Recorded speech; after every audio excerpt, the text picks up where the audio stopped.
but they don't belong in the newsroom. Just in, scientists discovered that Canadian bacon is actually ordinary ham. This made a lot of people very angry and has been widely regarded as a bad movie. Miserable bloody Romans, no sense of humour.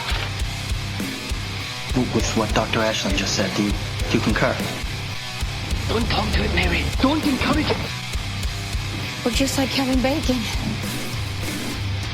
The only thing that will redeem mankind is cooperation. I think we can all appreciate the relevance of that now. Welcome back to the Hollywood Thumb, a short-form movie news podcast brought to you by the parent podcast, It's Just Two Movies. My name is Daniel King. In the studio with me this evening, Birdman and a cold beer. Eat that mic a little bit if you could. Oh, I'm going to eat it. All right, good. Yeah, I like that. Happy Thanksgiving to everybody out there. Looks like Thanksgiving was, a day or two ago. Yeah, it was a thing. Yeah. If you got in a fist fight with your racist uncle, write us at itsjusttwomovies@gmail.com. I would love to hear the deets. We want to hear about it. Yeah, but in the meantime, let's do the news. Kaleidoscope, a new Netflix series, can be watched in any order and will affect how people view the story. That's a heist crime thriller starring Giancarlo Esposito. Series is loosely based on real-life story where $70 billion in bonds went missing in downtown Manhattan during Hurricane Sandy. The story spans the time frame of 24 years before the heist and 6 months after. Okay. I'm not going to lie, that sounds really cool, but I don't know how it's going to be. That sounds kind of cool. Here's the part that I'm trying to wrap my head around is, why would you make a thing and then be like, so people can go, no, you watched it wrong? Right. So it's different for everybody. So if no two people have the same experience with it, how do you cover it? Yeah, that's... Like, how do you talk to it? How do you talk to somebody about it? Right. Knowing that how they watched it. How they watched it's going to be totally different. So I'm curious as to how that's going to pan out. I do love Giancarlo Esposito, though. Fantastic actor. Oh, yeah. One of my favorites. It's interesting that the order will affect how people view, like, do you just mean like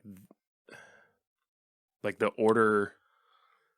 The order in which you watch the episodes, I think, is what I'm getting. That's interesting, yeah. So, like, if you start with episode 3, but also, why would you go to watch a series and go, all right, here's what we're going to do. We're going to watch 3, 6, 2, 4, 1, 5. Because you're an insane person. I guess. I don't like who else would try to watch a show like that. But now I'm going to deliberately for this. You should just start at the end. And just watch it backwards? Yeah. Do you want to start at the beginning and watch it regular? And then we'll just talk about it? We'll talk about it on the show? We could. And I'll be like, honestly, it sucked. It was really confusing. I'd be like, man, it started out great.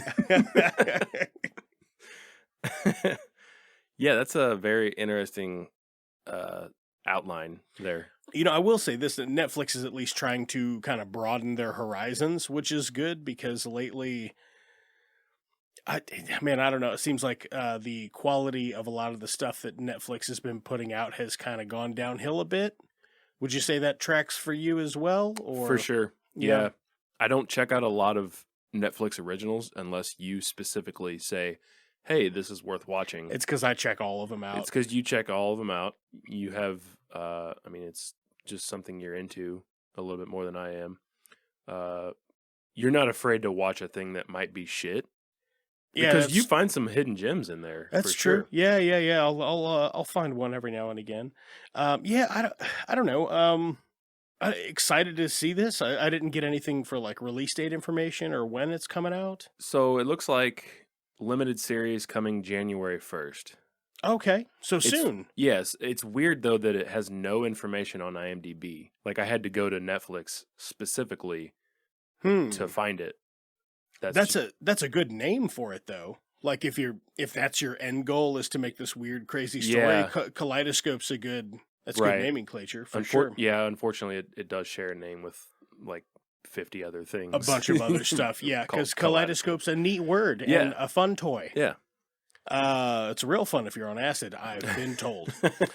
So the Disney animated film Strange World receives the worst cinema score in any film in Disney's history. I haven't heard of it, and now I'm definitely not going to watch it. I don't know, man. Disney stuff is like, even some of their, like, I guess what you would consider top tier stuff, I don't really care for. Like Frozen, I have a daughter, and she used to be younger, so guess what? I watched Frozen 50 times. Yeah. Frozen's just okay. Right. It's just okay. Well, I mean, I think that's most kid movies. That they're just now. okay. Yeah. So Yeah. I was curious what exactly Cinema Score was, and it's a market research firm, and they poll theater audiences after seeing the movie, and it looks like they rated it a B, which doesn't sound that awful, but if you've just had 30 plus years of all A's, suddenly a B sounds not so great. And like, I don't like the live action Dumbo movie evidently was kind of shit. Yeah. I don't know. And if that was shit and that got an A, then why would I want to watch a thing that's a B? Yeah, so it has a 65 on Metascore, and then a 5.6 out of 10 on IMDb. So yeah, not great. Some of the critics were in favor of it though. So yeah, I don't know. I wonder what it is that's about it. Like, I used to kind of go out of my way to watch some kid stuff because, you know, I have a kid and that's a fun thing we can do together is, you know, watch a fun movie. yeah, I'm not going to go out of my way for this. I guess if she were to approach me and be like, I really want to watch this movie. Okay, finally, I'll sit down and watch it. sure. But I would also be like, are you sure you wouldn't rather watch Guillermo del Toro's Cabinet of Curiosities or something that doesn't suck, maybe? Right. You know, I'm just saying. Christmas is around the corner. Here's something seasonal. Evidently, for the new Guardians of the Galaxy Christmas special, there was going to be a fight scene between Kevin Bacon and whoever the bad guy was going to be. What do you think of that? Would you like to see Kevin Bacon fucking throw hands with a comic book accurate supervillain? There was going to be, like, they scrapped it? Well, I guess I saw a post literally right underneath this that said that James Gunn confirms the Christmas special will be the first ever MCU project to not feature a villain. Huh. So does that mean there was a villain and they scrapped all of it? Or that they were going to add did they film a thing with a villain and a fight scene with Kevin Bacon and then they just decided to take it all out? Who does Kevin Bacon play? Himself. Oh. It is real world actor Kevin Bacon playing himself. In Guardians of the Galaxy. The Christmas special. Yeah.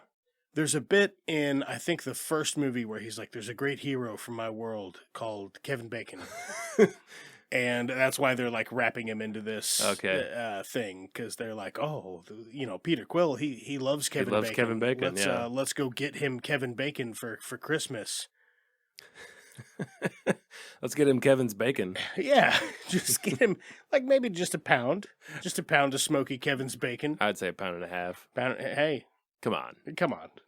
He used to be beefy enough to spare more than that. That's, I don't know anything about that. I don't know. It seems like a refreshing, fun thing, and I think it's out on streaming right now, actually. Oh, it is out? So we're probably going to watch it. I think tomorrow I'm going to decorate for Christmas with the girls, and we'll watch that after. Cool. So yeah, I don't know, maybe, you know, more on that in the coming weeks on the other podcast. It's just 2 movies. One thing with the new year getting ready to roll around, one thing I did want to put a bug in your ear about, specifically for you, The Last of Us. Yep. Is going to start streaming on HBO Max January 15th. That's right. I'm super, super excited. Are you curious? Like, do you think it's going to be 1-to-1, or like, how do you think they're going to do that? What do you mean 1-to-1? Like, is it just going to be exactly the game? Oh, no. Wait, preface question. Have you seen the Tomb Raider movie that came out with like Alicia Vikander? No, I haven't. Okay. But you like the Tomb Raider game. Do I like them? Yeah. Yes. I really like the first one, like the original reboot. Yeah, I think you and I played the reboot like alongside each other. You were playing it and then I played it, or vice versa. Right. I thought the reboot was great, and then the next 2 in the series were kind of the same. So they were fine. But Yeah, going back to The Last of Us, I guess I do. Sorry, I do need to check out that Tomb Raider movie. Is it worth watching or no? Not really. Probably not. Well, here's the thing, and here's why I bring it up. They changed like one or two very minor details about it, and apart from that, it is exactly 1-to-1 the exact same story as the video game. Yeah. So while I'm watching the movie, I'm like, I've already seen all this. It was a video game that I played. Right. For like 40 hours or whatever.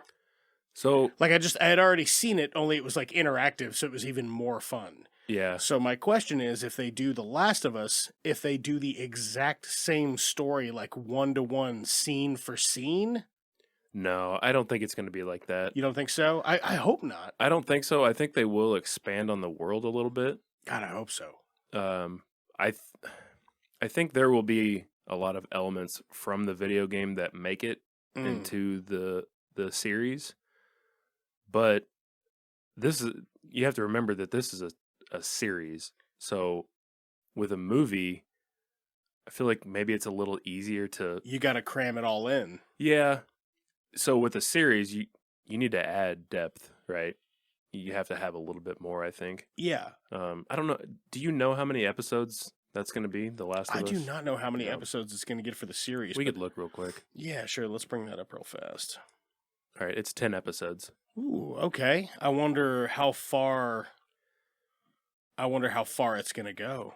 Right. So like the events of, obviously it's starting. Yeah. I tell you what I want to see. I want to see an episode where Joel and Ellie and like two other pieces of shit go just on a supply run. Yeah.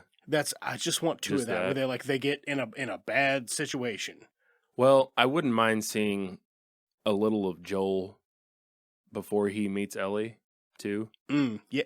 We'll yeah, see, because the game, it does just kind of, it's like, oh my God, this catastrophe happens. And then the next, it's like, he's like, oh, I'm going to go out on a thing. And then he meets Ellie. I always thought it would be so obviously they've done a part 1 and 2 for the video games, The Last of Us. I always thought it'd be interesting to see what Joel did in the 20 years, that 20-year gap. So from, I guess, should I spoil? Even some flashbacks. Spoilers here. In the first game, his daughter passes. Mm-hmm. There's a 20-year gap from that, and then to where the game picks up. Right. So it's like, I feel like you could maybe do a third game. Yeah. I don't know. Maybe that's too much. It'd be called There's Still Quite a Few of Us, actually. Right. Actually. There's still a couple of us. Like even Gary. I fucking hate Gary. Or fucking Gary. Whatever. Fucking dirty Gary. Fucking dirty Gary. Either way, I'm excited about this series. I think they'll add some different stuff, but I think it will also stick pretty close to this the video game. So I don't know. We'll see. I'm pumped to see the like live action like clickers. Oh my God, dude! Yeah, they've got such great. It's a cool monster. The cordyceps monsters. Oh yeah, they're fucking cool, man. Yeah. And way to just base it off of real life. Yeah, just a real life thing that for sure. Would it happen? I mean, probably not. Probably not. But maybe. But it's not impossible, right?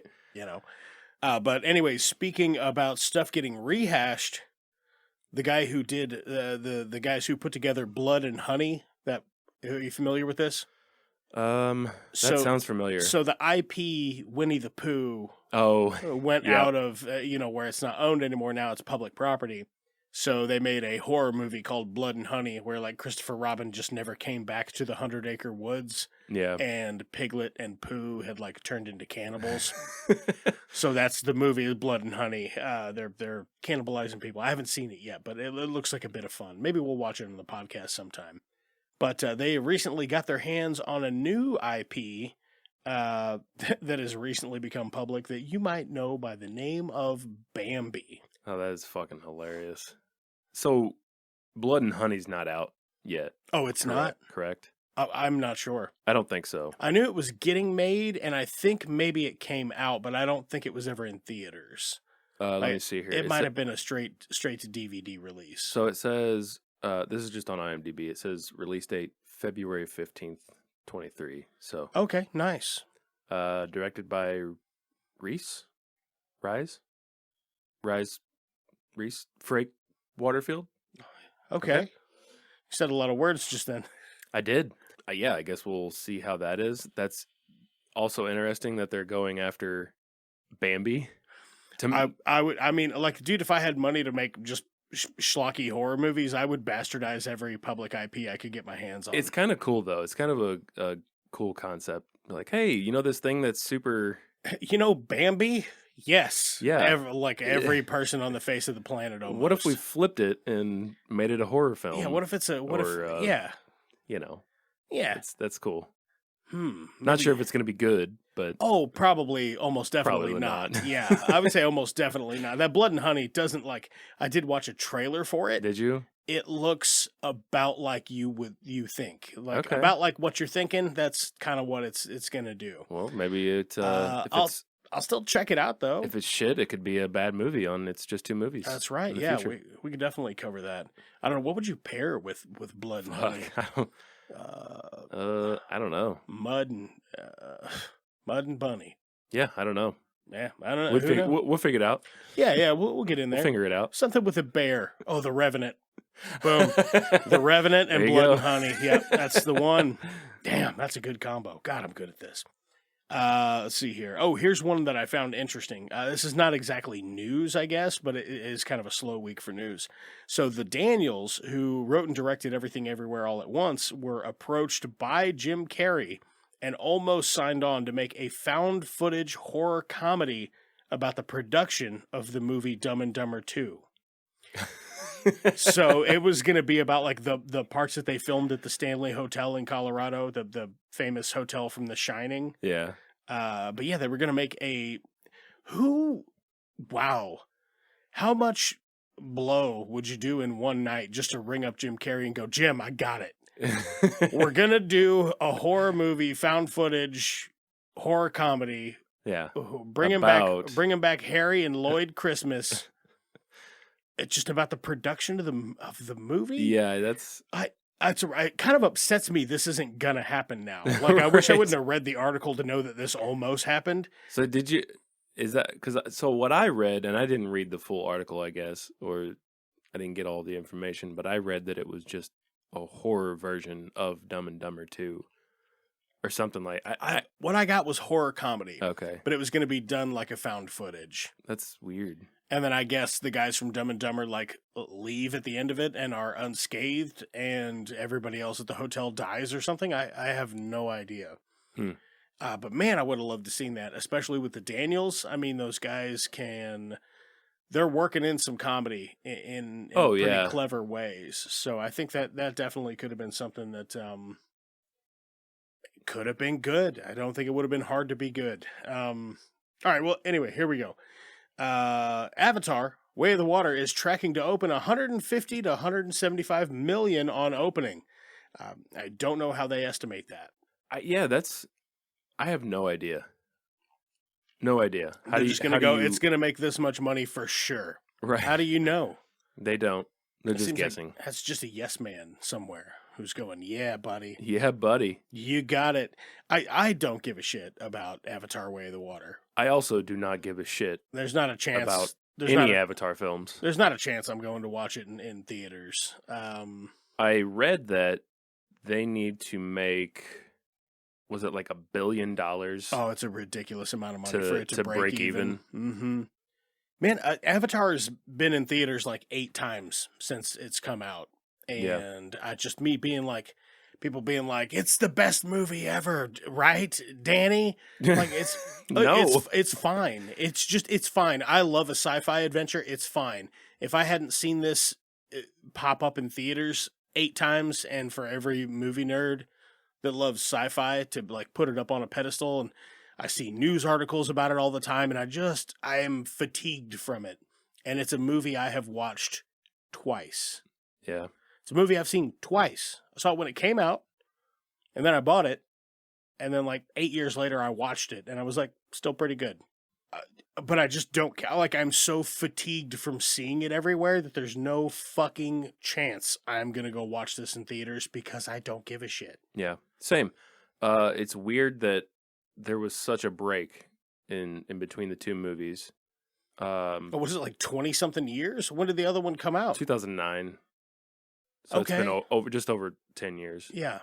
So I guess the new one is a little over 3 hours, which is insane to me. So I'm not going to watch the original one, and I'm not going to watch this one. So I might just because you so fervently don't want to watch it, I might make you watch the original for the podcast.